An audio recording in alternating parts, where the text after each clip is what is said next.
بسم اللہ الرحمن الرحیم رب اشرح لی صدری ویسر لی امری واحلل عقدۃ من لسانی یفقہوا قولی رب زدنی علما رب زدنی علما رب زدنی علما۔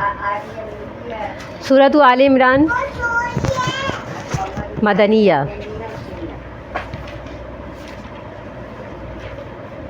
الف لام میم اللہ لا الہ الا هو الحی القیوم نزل علیک الکتاب بالحق مصدقا لما بین یدیہ وانزل التوراۃ والانجیل۔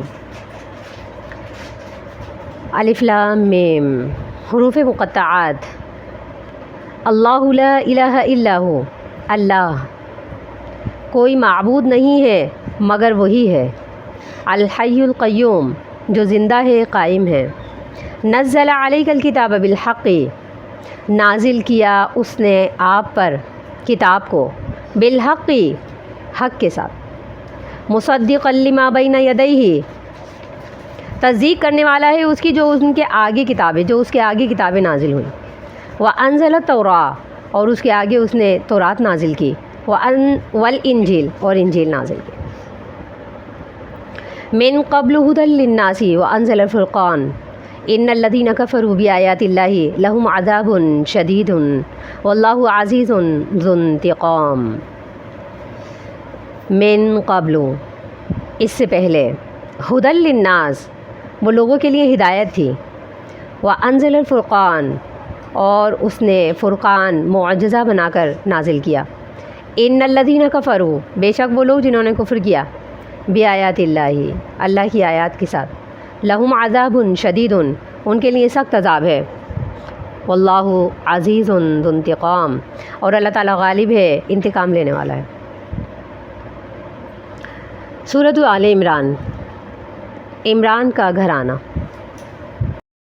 اس سورت کا شان نزول یہ ہے کہ نجران کے عیسائی نبی صلی اللہ علیہ وسلم کے پاس آئے اور نبی صلی اللہ علیہ وسلم سے جراح کرنے لگے، حضرت عیسیٰ علیہ السلام کے بارے میں جھگڑنے لگے، کیونکہ عیسائی عیسیٰ علیہ السلام کو ابن اللہ قرار دیتے ہیں، کہتے ہیں کہ یہ اللہ کا بیٹا ہے، اور یہ ایک ان کے مسلک کے اعتبار سے، ایک فرقے کے اعتبار سے تو بذات خود وہ عیسیٰ علیہ السلام کو خدا کہتے ہیں۔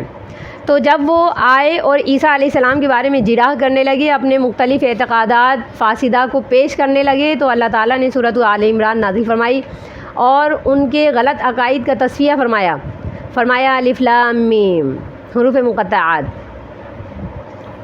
اللہ لا الہ الا ہو الحی القیوم، عیسیٰ اللہ نہیں ہے، عیسیٰ معبود نہیں ہے، عیسیٰ کی عبادت نہیں ہوگی بلکہ اللہ کی عبادت ہوگی، لا الہ اس کے علاوہ کوئی الہ نہیں ہے، لا الہ الہ لفظ الہ جو ہے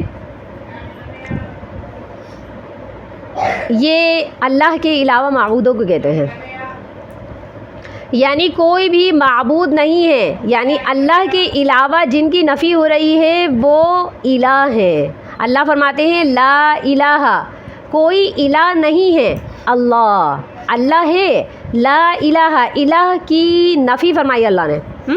اللہ فرماتے ہیں کوئی الہ نہیں ہے الا ہوا مگر وہ اللہ ہے، ہوا مرجع ہو رہا ہے پھر اللہ کی طرف، ہوا وہی اللہ ہے، الحی القیوم کون؟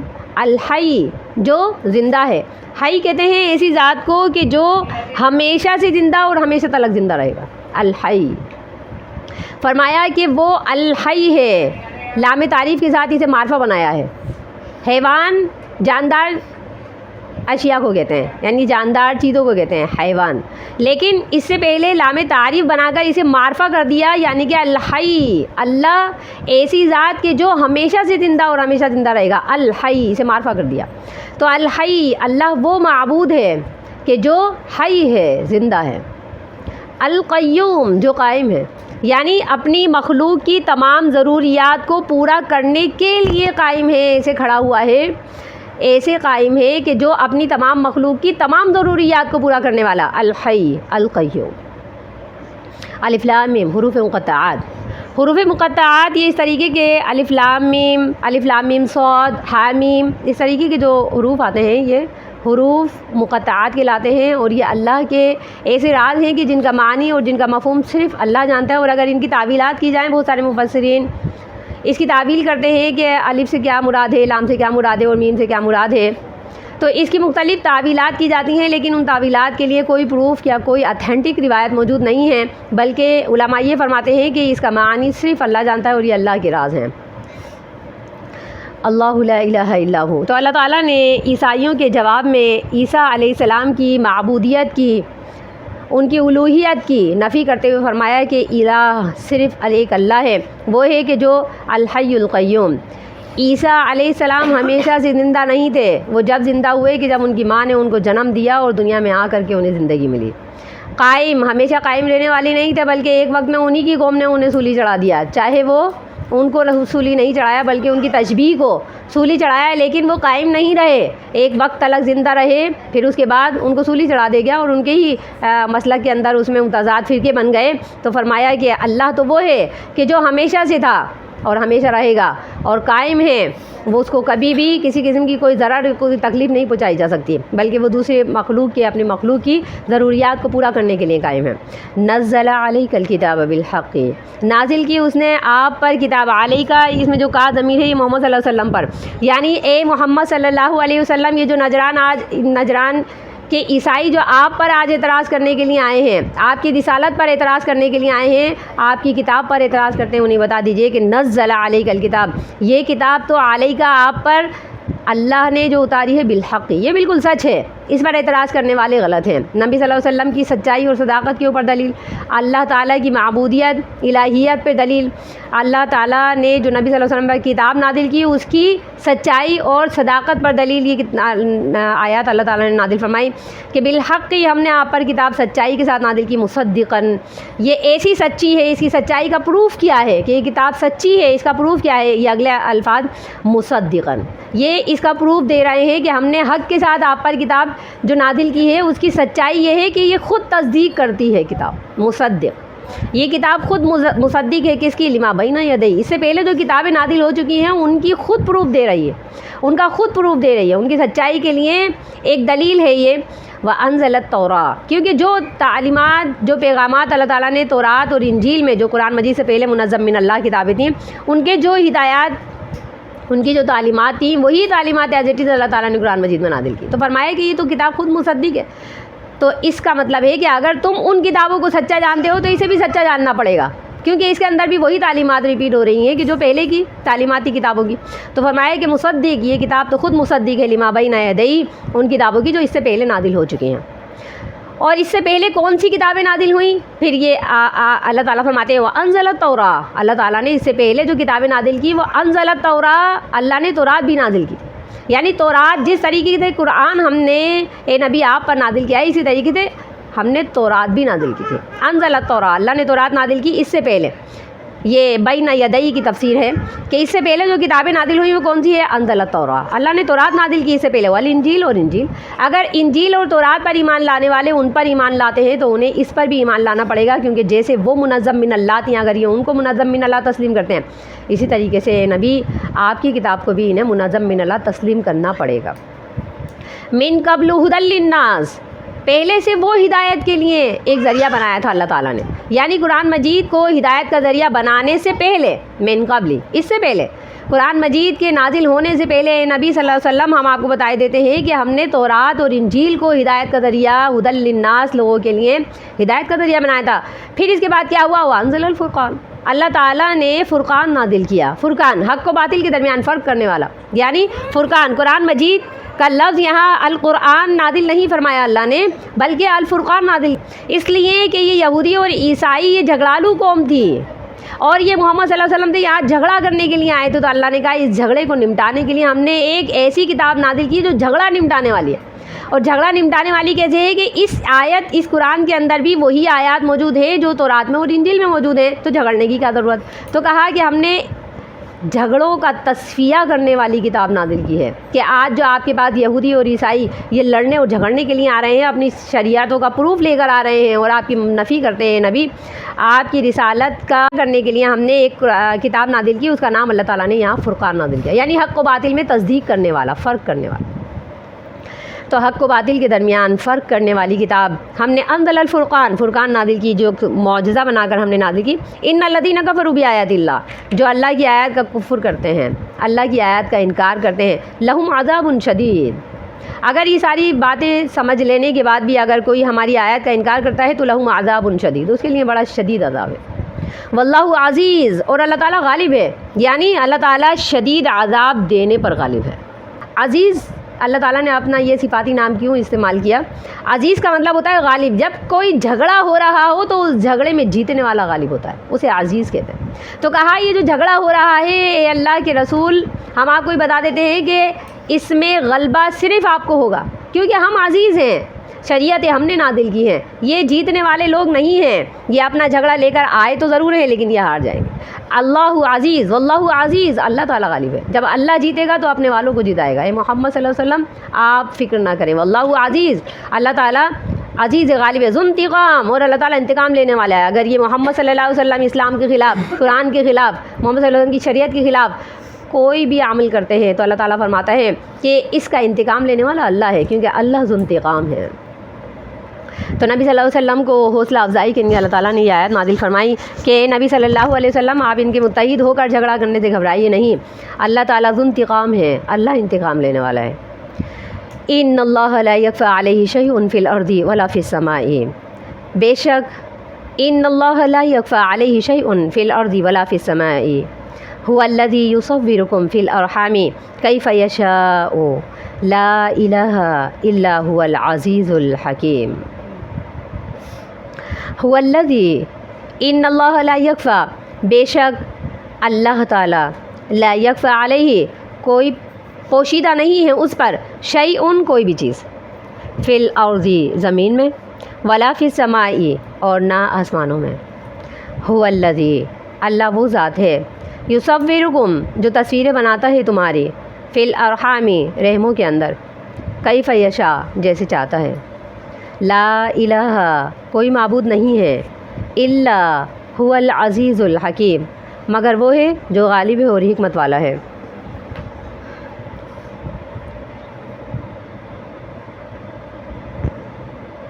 علیہ شیء، اللہ وہ ذات ہے کہ جس پر کوئی بھی چیز مخفی نہیں ہے، فی الارض ولا فی السماء، نہ زمین کے اندر کوئی چیز مخفی ہے، پوشیدہ ہے، نہ آسمانوں میں کوئی چیز پوشیدہ ہے۔ پیچھے اللہ تعالیٰ یہ فرما رہے تھے کہ واللہ عزیز ذو انتقام، اے نبی صلی اللہ علیہ وسلم اللہ تعالیٰ غالب ہے، لڑائی میں ہمیشہ غالب ہونے والا ہے، اور ذو انتقام، انتقام بھی اچھا لینے والا ہے۔ تو اللہ تعالیٰ آگے فرماتے ہیں ان اللہ لا یخفی علیہ، انتقام اس سے لیا جاتا ہے جس کی تمام حرکات و سکنات پر کڑی نظر ہو، اسی سے ہم انتقام لے سکتے ہیں نا۔ ہم اپنے دشمن پر جب کڑی نظر رکھتے ہیں تو ہی اس کے اوپر حملہ کرتے ہیں۔ اگر دشمن ہم سے اوجھل ہو جائے، دشمن کی حرکات و سکنات پہ ہم نظر رکھ نہ سکیں تو پھر ہم اس سے انتقام کیسے لیں گے، اس سے جھگڑا کیسے کریں گے؟ اللہ فرماتے ہیں کہ اللہ عزیز ذو انتقام، اللہ جیتتا بھی ہے اور انتقام بھی اچھا لیتا ہے۔ کیوں؟ اس لیے کہ ان اللہ لا یخفی علیہ شیء فی الارض، کوئی بھی چیز اللہ سے پوشیدہ ہو ہی نہیں سکتی، کوئی بھی چیز اللہ سے چھپ ہی نہیں سکتی، کوئی مخلوق ایسی کہ جو چھپ کر وار کرے، شیء کوئی چیز پوشیدہ نہیں ہے۔ تو اتنی بڑی مخلوق جو اللہ تعالیٰ نے دنیا میں بنائی، انسان، یہ انسان اللہ سے مخفی کیسے ہو سکتا ہے؟ اللہ فرماتے ہیں کہ فی الارض زمین کے اندر جو بھی چیز ہے، جو بھی مخلوق ہے وہ سب اللہ پر آیا ہے، ولا فی السماء آسمانوں میں بھی جو مخلوق ہے وہ بھی اللہ سے نہیں چھپ سکتی۔ تو جو چیز اللہ سے چھپ نہیں سکتی وہ اللہ سے غالب کیسے آ سکتی ہے، اللہ سے انتقام کیسے لا سکتی ہے، اللہ سے جھگڑ کیسے سکتی ہے، جیت کیسے سکتی ہے؟ تو اللہ تعالیٰ فرماتے ہیں کہ زمین اور آسمان میں وہ کہیں بھی چھپ نہیں سکتے، اور جب چھپ نہیں سکتے تو ہم سے جیت نہیں سکتے۔ هو الذی یصورکم فی الارحام، بلکہ اللہ کی ذات باری تعالیٰ ایسی مصور ہے کہ اللہ فرماتے ہیں تم ہم سے چھپ کے کہاں جاؤ گے؟ ہم نے تو تمہیں ایسی جگہ پر تخلیق کیا جب تم پوری دنیا سے چھپے ہوئے تھے، ابھی تم دنیا میں آئے بھی نہیں تھے، تم ماں کے پیٹ کے اندر چھپے ہوئے تھے، وہاں تلک ہماری رسائی ہے۔ اللہ فرماتے ہیں هو الذی یصورکم، وہ اللہ تو وہ ذات ہے، یصورکم جو تمہاری تصویر بناتا ہے، فی الارحام تمہاری ماں کے پیٹوں کے اندر، کیف یشاء جیسے چاہتا ہے۔ تو جیسے چاہتا ہے اللہ تعالیٰ یصورکم تمہاری تصویریں بنا دیتا ہے۔ اللہ تعالیٰ مصور ہے، یہاں عیسیٰ علیہ السلام پہ بات ہو رہی تھی، کیونکہ نجران کے عیسائی جو آئے تھے وہ عیسیٰ علیہ السلام کی معبودیت کی دلیل لے کر آئے تھے. کہنے لگے کہ عیسیٰ علیہ السلام معبود ہے، تم کیا کہتے ہو کہ ایک اللہ معبود ہے، اور کون سا معبود ہے؟ عیسیٰ کی عبادت کرتے ہیں ہم، اور عیسیٰ کی ہی عبادت کرتے رہیں گے. تو اللہ تعالیٰ ان کی عبادت نفی کرتے ہوئے ان کے مخلوق ہونے کا اس بات کرتے ہیں کہ وہ کیسی ذات، تم کیسا خدا لے کر آئے ہو جس کی تصویر تو اللہ نے خود بنائی ہے. وہ ایسا خدا ہے کہ یصورکم، یہ کم کی جو ضمیر ہے اللہ تعالیٰ تمام انسانیت کو مخاطب کر کے یہ فرما رہے ہیں کہ اے تمام دنیا کے لوگوں، یصورکم، تمہاری تصویریں تو خود اللہ تعالیٰ نے بنائی ہیں. تو عیسیٰ علیہ السلام کی تصویر بھی اللہ نے بنائی. جب عیسیٰ کی تصویر اللہ بنانے والا ہے تو عیسیٰ کیسے معبود ہو گیا؟ عیسیٰ کیسے خدا ہو گیا؟ وہ تو خود مخلوق کے اندر شامل ہے. اللہ فرماتے ہیں هو الذی یصورکم، عیسیٰ کی تصویر، تمہاری تصویر، تمام کائنات کے لوگوں کی تصویر، یصورکم، اس کا مصور تو بنانے والا اللہ ہے، فی الارحامی، رحموں کے اندر. یہاں ثابت ہوا کہ جب تصویر بنانے والا اللہ ہے تو انسان کیسے اپنے آپ کو مصور کہہ سکتا ہے؟ مصور صرف اللہ ہے، تصویر بنانے والا صرف اللہ ہے. کسی بھی قسم کی تصویر مٹا دینے کا حکم اللہ نے صحابی رسول کو دیا، نبی صلی اللہ علیہ وسلم نے صحابی رسول کو دیا اور یہ کہا کہ جاؤ جا کر کے جتنی بھی تصویریں ہیں ان سب کو مٹا دو. صحابی رسول نے گئے اور جا کر کے جتنی بھی تصویریں تھیں، نبی صلی اللہ علیہ وسلم نے حکم دیا کہ تصویریں تو مٹانی ناممکن تھی. جتنے بت تھے ان کو توڑ دیا اللہ کے نبی صلی اللہ علیہ وسلم نے. بیت اللہ میں جتنے بھی بت تھے تو یہ تمام کے تمام بت توڑنے کے بعد صحابی کو حکم دیا کہ جاؤ اب تم جا کر جتنی بھی تصویریں ان سب کو مسح کر دو. تو صحابی کہتے ہیں کہ میں نے جتنی بھی تصویریں تھیں ان کو اس طرح مسح کیا کہ ان کی آنکھیں مٹا دی. تو حکم یہ ہے کہ جہاں بھی کوئی تصویر دیکھی جائے، جہاں بھی کوئی بت دیکھا جائے، جہاں بھی کوئی تمثیل دیکھی جائے، اس کی آنکھیں مٹا دی جائیں. ایک صحابی آئے نبی صلی اللہ علیہ وسلم کے پاس، کہنے لگے یا رسول اللہ، میرا تو پیشہ ہی یہی ہے کہ میں تصویریں بناتا ہوں، میں تو کھاتا کماتا ہی اسی سے ہوں، مجھے ایک ہی فن آتا ہے، اس کے علاوہ میں کما نہیں سکتا. تو نبی صلی اللہ علیہ وسلم نے فرمایا تم تصویر بناؤ، تصویر بنا کر اسے کمائی کرو، لیکن تصویر کی آنکھ نہ بنانا، اور ایسی چیز کی تصویر نہ بنانا کہ جس کے اندر جان ہو. تم مناظر کی تصویر بناؤ، آسمان کی، درختوں کی، پھول بوٹوں کی، اس کی تصویریں بناؤ اور اسے کماؤ. تو کہا کہ اس چیز کی تصویر نہ بنانا جس کے اندر جان ہے. اول تو ایسی چیز کی تصویر نہیں بنائی جا سکتی جس کے اندر جان ہو، اور اگر دنیا میں کہیں آپ کے ارد گرد ایسی چیزوں کی تصویریں موجود ہوں تو آپ ان کو مسح اس طرح کر سکتے ہیں کہ ان کی آنکھیں مٹا دیجیے.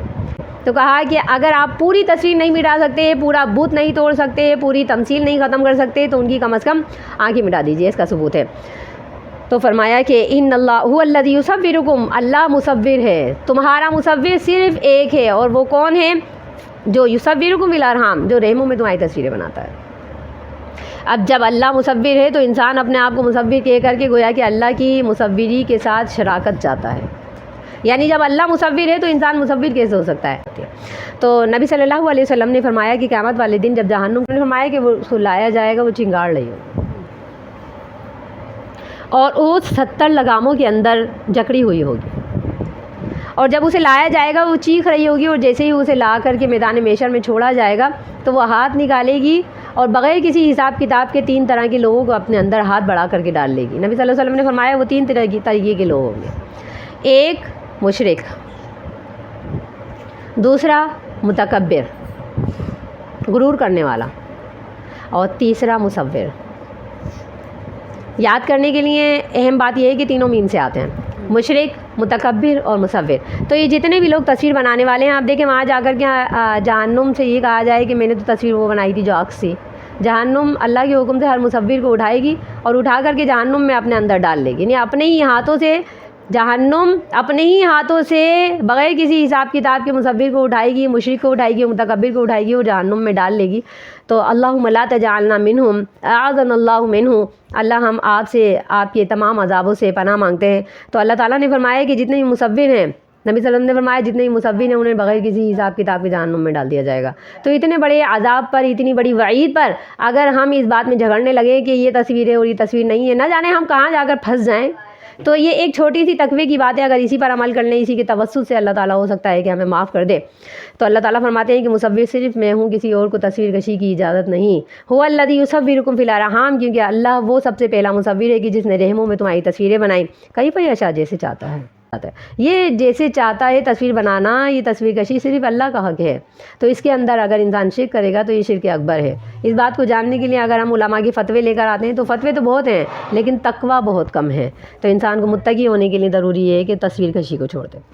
نبی صلی اللہ علیہ وسلم نے فرمایا انسان کی بنائی ہوئی ہر تصویر کو اللہ تعالیٰ قیامت والے دن جان دیں گے اور اسے یہ حکم دیں گے کہ تو اس مصور کو سزا دے، اس مصور کو نوچ، اسے ختم کر دے عذاب دے دے کر. وہ تصویر زندہ ہوگی اور اسے عذاب دے گی یہاں تک کہ انسان مر جائے گا.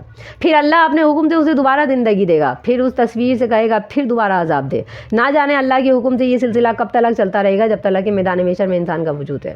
تو ایک تصویر اسے اللہ کے حکم سے نہ جانے کب تک عذاب دے گی. تو ایک سیلفی نہیں بناتے ہم، نہ جانے دن میں کتنی انتہائی سیلفیاں بنا لیتے. اور ہم یہ سیلفی کس کی بناتے ہیں؟ ہم اپنے بچوں کی، اپنے دوستوں کی، اپنے محبوبوں کی، بیوی اپنے شوہر کی، شوہر اپنی بیوی کی، یہاں تک کہ اپنے والدین کی. تو ہم جب اپنے والدین کی تصویر بناتے ہیں اس کا مطلب ہے کہ والدین ہمیں قیامت والے دن تصویری شکل میں عذاب دیں گے. بچوں کی تصویر بنا رہے ہیں تو وہ تصویری شکل میں ہمیں عذاب دیں گے. اپنے بچوں سے پٹنے کے لیے ہم تیار ہیں، اپنی بیوی سے پٹنے کے لیے ہیں، اپنے ماں باپ سے پٹنے کے لیے، یہاں تک کہ ہم اپنے ماں باپ کو مارنے کے لیے بھی تیار ہیں. ماں سے بولتے ہیں ہماری سیلفی لیجیے، والد سے بولتے ہیں ہماری سیلفی لیجیے، کمبائن تصویریں لے لی جاتی ہیں، ہے نا. تو یہ اس طریقے سے نبی صلی اللہ علیہ وسلم کی احادیث پر اگر ہمیں آج ایمان ہے تو آج ہی سے ہمیں اس بات کا انشاءاللہ اللہ پر یقین رکھتے ہوئے، اللہ کی حدیث پر، نبی صلی اللہ علیہ وسلم کی حدیث پر یقین رکھتے ہوئے ہمیں اس گناہ کبیرہ سے بچنا ہے. اللہ فرماتے ہیں هو الذی یصورکم فی الارحام، اللہ تمہارا مصور ہے جو تمہارے رحموں میں، تمہاری ماؤں کے پیٹوں میں جیسے تصویر چاہتا ہے کیف یشاء بنا دیتا ہے. لا الہ الا ہوا، کوئی معبود نہیں ہے وہی معبود ہے. العزیز جو غالب ہے. الحکیم، اللہ نے دوبارہ فرمایا ہے کہ اللہ وہ ہے کہ جو تصویر بناتا ہے اور وہی غالب ہے. یعنی جس ذات کی وہ تصویر بنا رہا ہے وہ مخلوق اللہ سے بڑھ کر کیسے ہو سکتی ہے؟ وہ مخلوق اللہ سے جھگڑا کیسے کر سکتی ہے؟ وہ مخلوق اللہ سے چھپ کر حملہ کیسے کر سکتی ہے؟ تو اللہ پھر فرماتے ہیں هو العزیز، اللہ وہ ہے کہ جو غالب ہے، ہر معاملے میں جیتنے والا، غالب آنے والا. الحکیم، اور اللہ حکمت والا ہے.